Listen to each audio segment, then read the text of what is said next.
parole aux associations.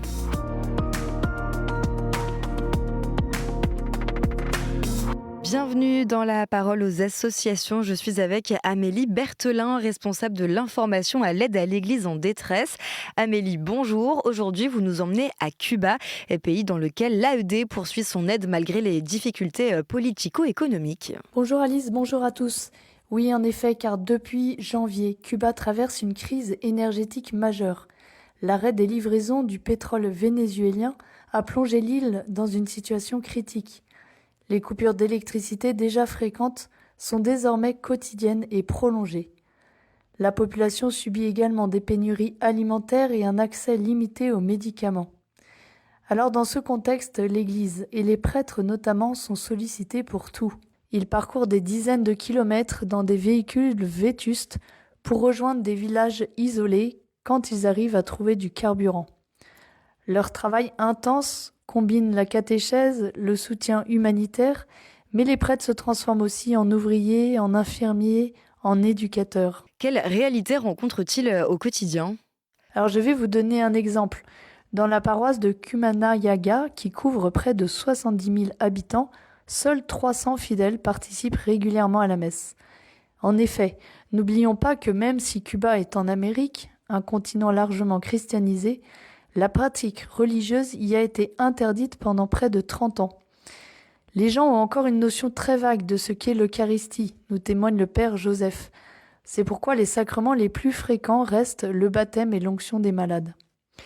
Les prêtres accompagnent aussi de nombreuses familles qui vivent dans la pauvreté, où les services essentiels comme les soins et l'éducation sont difficiles d'accès. Par ailleurs, la récente épidémie de chikungunya a touché plus de la moitié de la population, y compris des prêtres et des religieuses. Et cette population est souvent privée de traitements de base. Les pénuries rendent l'accompagnement des malades complexes, comme dans ce cas d'une petite fille atteinte de leucémie qui a perdu la vue faute de médicaments disponibles sur l'île. Et pourtant, malgré ces difficultés, il existe des signes d'espérance. Oui, en effet, la foi reste un point d'ancrage pour de nombreuses familles. Le dimanche, certaines paroisses arrivent à rassembler jusqu'à 200 fidèles, et plusieurs couples se préparent au mariage et au baptême de leurs enfants. Les églises sont les seuls endroits où les gens peuvent se retrouver, rappelle le Père Joseph.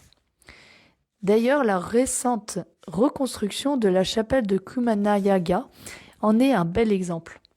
Cette chapelle avait été abîmée par le temps et le manque d'entretien, mais elle vient d'être rebâtie en 6 ans grâce à la mobilisation exceptionnelle des habitants et des paysans locaux qui n'avaient pourtant aucun budget. Des tuyaux provenant d'une centrale nucléaire abandonnée ont servi de piliers, des barres de fer ont été récupérées pour le toit et le bois a été transformé pour le maître-autel. Les travaux se sont déroulés à l'ancienne, sans machine, avec du ciment qui a miraculeusement pu être acheté la veille de Noël.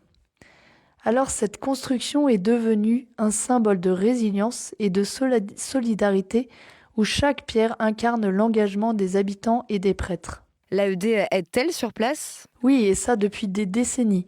L'AED soutient de nombreux projets et manifeste sa solidarité envers les évêques, les prêtres, les religieux et les laïcs à Cuba, que ce soit pour des constructions, des projets pastoraux ou humanitaires, comme notamment lors des dernières catastrophes naturelles. Aujourd'hui, les besoins sont tout aussi importants et l'Église ne cesse de nous remercier pour ce que nous pouvons leur apporter. C'est tellement essentiel pour eux. Alors en ce mois d'avril, alors que Cuba est sorti des radars de nombreux médias, continuons plus que jamais à les soutenir et à prier pour eux. Merci beaucoup Amélie Berthelin et on retrouve l'AED dans 2 semaines pour une nouvelle chronique sur KTO Radio. La parole aux associations.